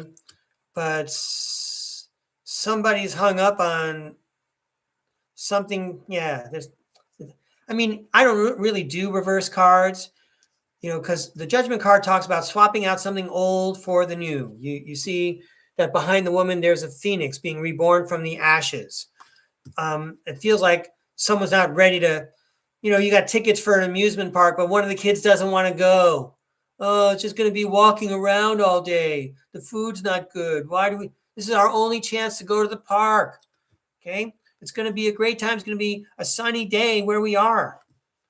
I don't know. If someone being a what do you call those people that act like me and they just want to stay inside? Is someone being a party pooper? Let's turn it around here. It's all going to be so refreshing because the sun is shining in July. The sun is shining. Capitalize on this opportunity to refresh yourself. You don't have to work the whole time. You Europeans are so much better at taking vacations. You guys understand that better than I do. All right. I don't know if that theme works for you, Namira. Let's see the next pile. Ooh, the Empress. Oh, geez. This is like good news only if you're the Empress. So the Empress is always ready for abundance, but she's ready for the abundance, in the way like people come to a stadium and there's all kinds of people in the stadium. All kinds of people with different ethics and morals and different qualities and things. So, you got a big crowd, but also in the crowd, there could be some problems. And it looks like there's guys always arguing and fighting. It looks like there's always like contests going on. Like this would only be fun, like if you're doing summer camp at one of those American Gladiator obstacle course places, right? Where you might fall in the water and you might get slapped by a big styrofoam piece of foam or something like that. That would be a lot of fun. So what could this mean in July? There's going to be all kinds of abundance. Namira can expect to see some heartaches, some skinned knees, some tears. We can turn those upside down because the Empress knows a little first aid. Okay. And then you can have some people who are fighting and arguing and saying that they were better at soccer than the other guy, but that's all just part of the show. Again, the Empress likes that. She likes it when her subjects are thriving and having a good time. This is way more interesting and fun for the Empress than sitting in a static mode where nothing happens and no risks are taken. You want to see people grow. July is a good time for that to happen. Wow. In the end, maybe, Namira, you'll feel like the 9 of Cups says it was a wish come true, and the King of Pentacles says it was a very rewarding July. A very rewarding July. We tried really hard, and we capitalized on the days when the sun shined. Okay, we took things in stride, and they all became part of the adventures that we're going to talk about for years to come. That's right. July 2026 was a wish come true, not just for me, but for everyone around me. Hey, Namira, I hope that story works out for you. I appreciate you inviting me to read every time. Awesome. Vielen Dank. Did I say that right? If I got the right language, I hope I didn't just say that in German. I was trying to say it in Dutch. All right. Hey, thanks again, Namira. Thank you, Tarot World. Way to go. Where are my name tags? Salama, how about a July reading for you? I'm going to do the same thing. I'm going to get this very expressive deck. And we're going to throw 3 piles about what's going on in July for Salama. Thank you, Tarot World. Wow, that 10 of Swords keeps showing up. End of hard times. That's great.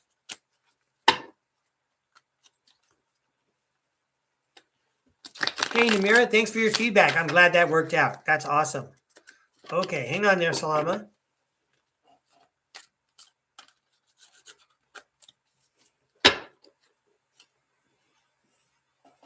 Kimberly, I saw your thanks in the chat. Thank you, Kimberly. Okay, these cards are for Salama. 3 piles for July. 3 piles for Salama for July. Ooh, we'll leave that one there. 3 piles for Salama.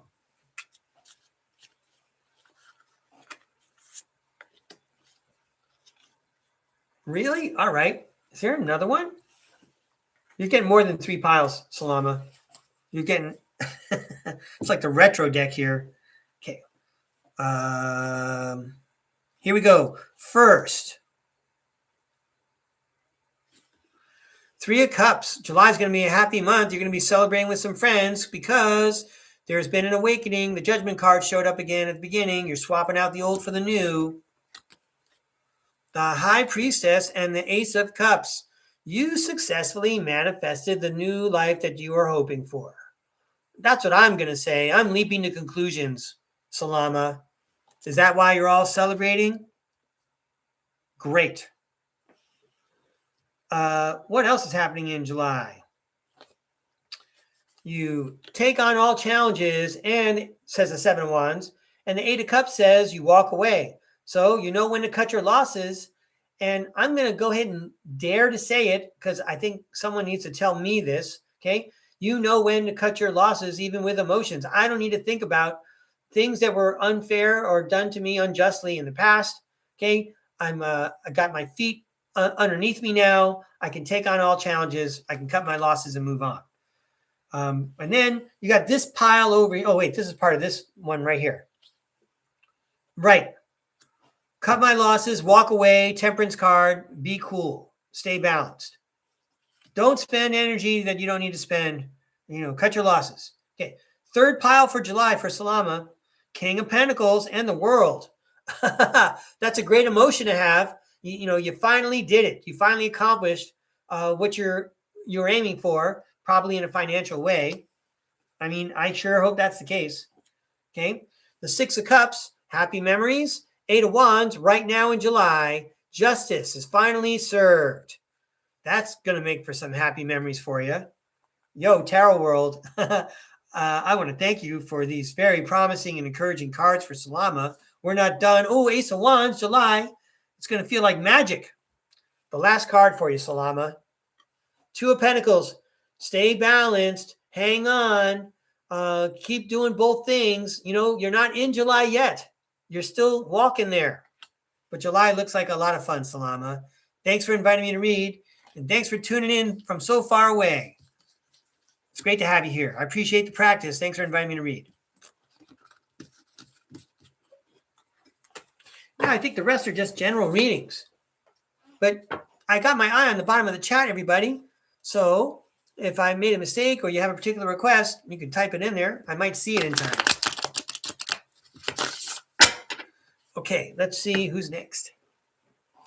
Antonietta. I'm going to throw the Light Seers deck for you, Antonietta.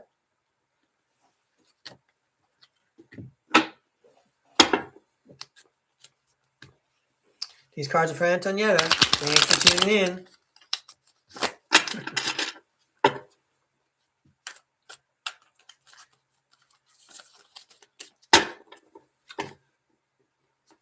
Hey, Tarot World, how about another message for Antonietta? Praising and confirming her high perspective, her cosmic view on things, her Queen of Cups like intuition, Hey, Antonietta. It's a good thing you don't spend a lot of time with people that waste your time. Am I saying that right? I hope so.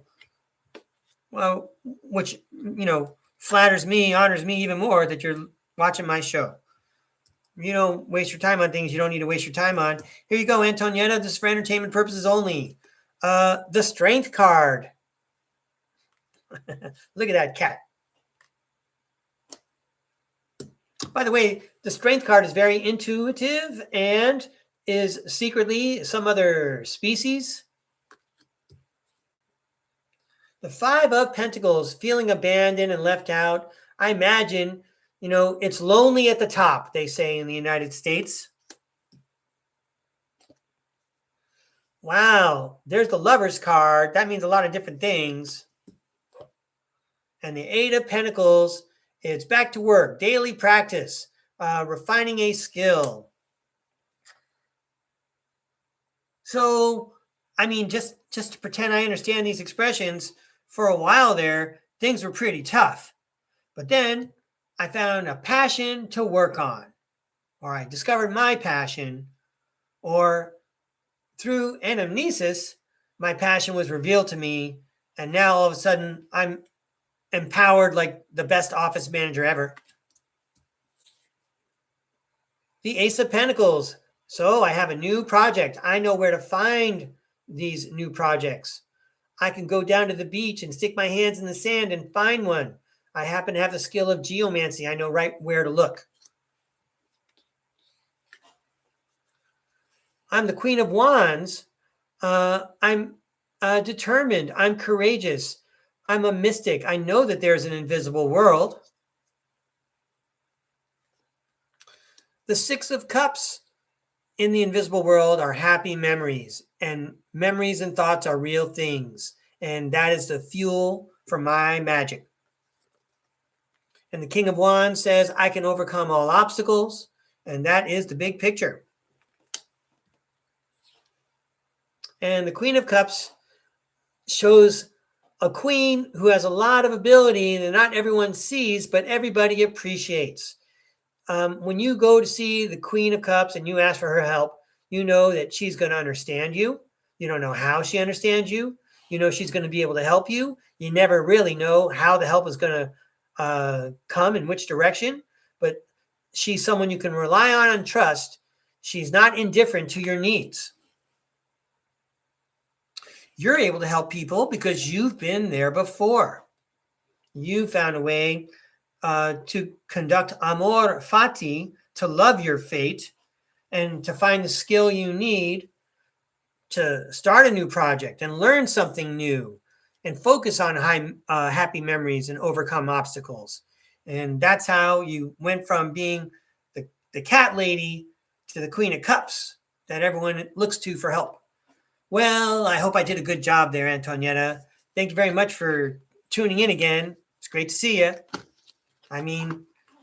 Figuratively, right? It's great to see your name in the chat. Thank you very much. I'm going to give these cards a toss. Thank you, Tarot World, for entertaining everyone watching Antonietta's reading. Next up, Arwen.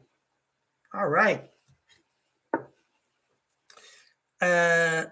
Why don't we stay with this deck, Arwen? It's sitting right in front of me. Here we go.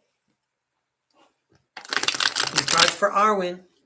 Thanks for tuning in, Arwen. Tarot World's very familiar with you. I think your spirit guides know my brainstem like the back of their hand. These cards for Arwen. Geez, is it Monday? All right. Well, we'll do the best we can today and get on through the week.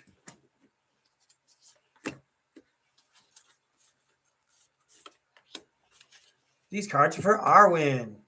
Well, yeah, cool, Arwen. Here's the King of Swords. He's here to tell you how it's really going down.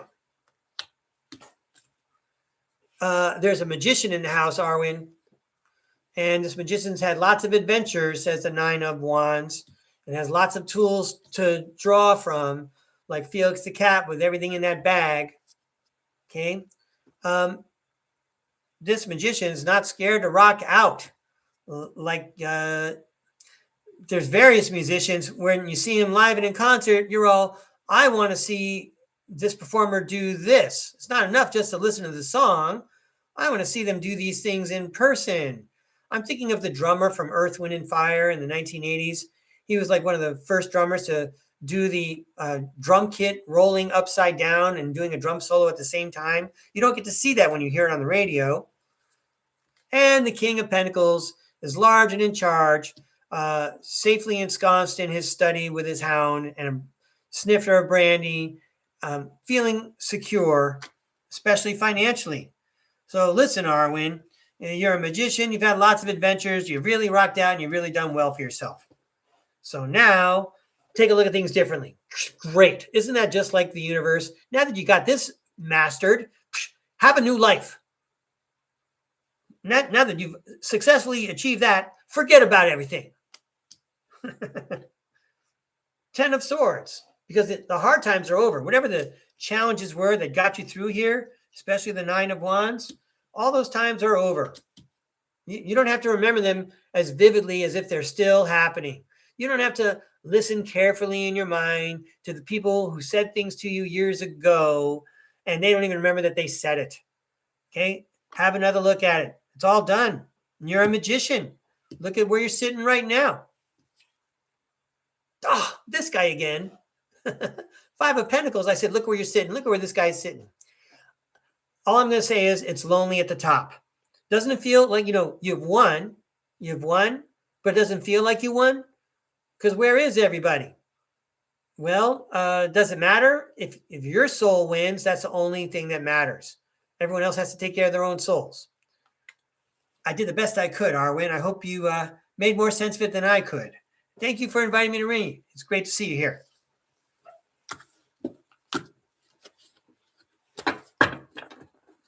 I'm going to give these a toss. Thank you, Tarot World, for helping me entertain Arwen and the audience.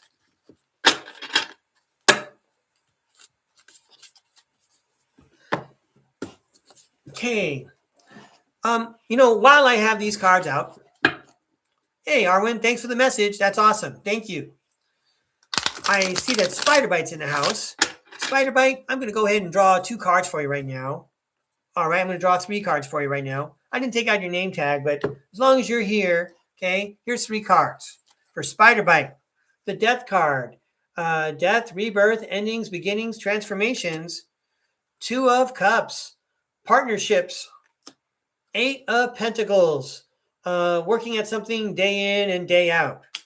So there's a real transformation in some kind of partnership, and it's going to take work. I hope that helped, Spider-Bite. Thanks for tuning in. I'm going to give these a toss. And I think I'm on Arizona Raven now. Let me get Arizona Raven's card. Her name tag. Thanks, Tarot World. Arizona Raven.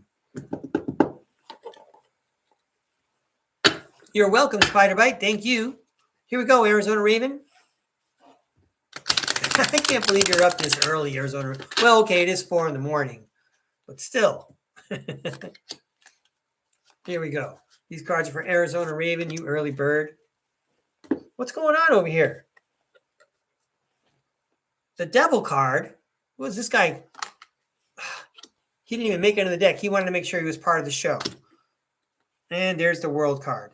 All right, Arizona Raven. Maybe this will make sense to you. I'm going to pretend like I understand what this message is. So the last message is to let go of something. And you have the World card in the middle of this sentence, which talks about completion. The Strength card. The King of Pentacles again. The World card. And the Queen of Cups. These. How many times have I said all these already? So I want to say congratulations on the King of Pentacles energy with an exclamation point. You really did a great job of planning for your world and getting to where you're at. And that helps you relax like the Queen of Cups and, measure all the things around you. And I guess that leaves us with things we don't need anymore. things we don't need anymore. What a great time to, if you throw things out a little bit at a time, and then also you plan to do something constructive, light, or fun right after you throw something out. It doesn't even feel like you threw something out, and you can forget about it. You don't have to experience grief when you're eliminating things that no longer serve you. Is that the message? I don't know, Arizona Raven. But I really admire whatever it is you did to get to where you're at. So way to go. Thank you very much for tuning in. And finally, Lisa Talcott. Thank you, Carol World. Here we go. Lisa Tailcat. Look, remember that day that the heel came off? Oh, it finally came off, Lisa. Oh, this is not, I'm making a new one right now. I'm sorry. I am not doing that kind of voodoo at StarCard. You're getting a new one right now.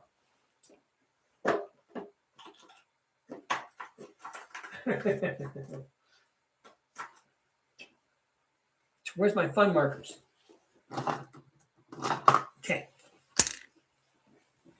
Hey, cats have 9 lives. What, you got a broken heel? No big whoop. We'll just get you a whole new cat.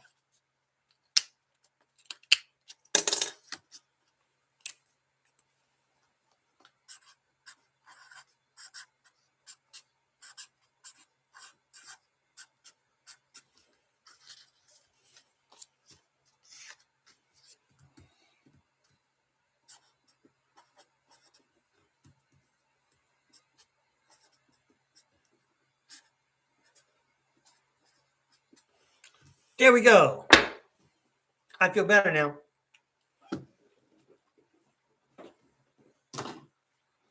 I can't believe it's already 4 a.m. or whatever.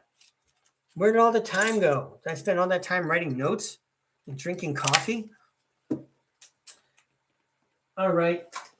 Yeah, cat lady, huh? Cat woman? Don't call Batman. All right. Here we go.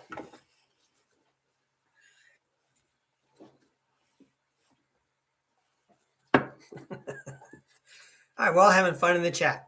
These cards are for Lisa Tailcat. Thank you, Tarot World, for a great show. I hope I did a good job. We got a bunch of Rosicrucians tuning in, all scared to go on media fasts.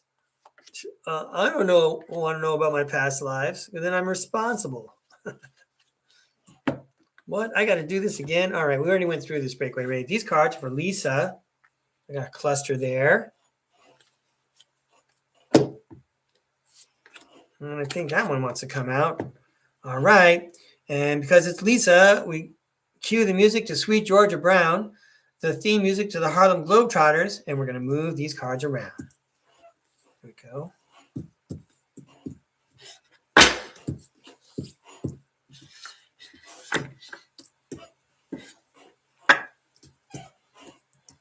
Okay, Lisa. Thanks for tuning in and almost every chance you get. Wow, it's great to have supporters. All right. This is for entertainment purposes only. Lisa, look at this. The King of Pentacles shows up again. Come on. The Justice card. Well, I'm happy for you. Sounds like, the balance sheets, the ledger is going to be in your favor. You're going to win. And you're going to feel abundance, says the Empress. These were random cards, right?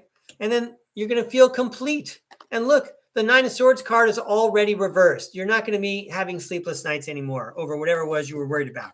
This couldn't be any more clear. Okay? So, Temperance card. Be cool, says the Fonz. The 5 of Pentacles shows up again. Things may have been bad. You may have felt left out. But the 9 of Pentacles says now you can enjoy the fruits of your labor. I'm guessing there's a knight under here. Nope, it's the 8 of Pentacles. So get back to work, Lisa. All right. Was that fun or what? That's crazy how the same tarot cards keep coming out. I mean, I'm drawing them randomly, right? Wow, what a great morning. What a great way for me to start off my week. So I really thank you for tuning in and watching the recording. You made my day. My name's Breakaway Ray. Now get out there and make your own day, okay? We'll see you next time or in the next life here at StarCard Podcast. Oh.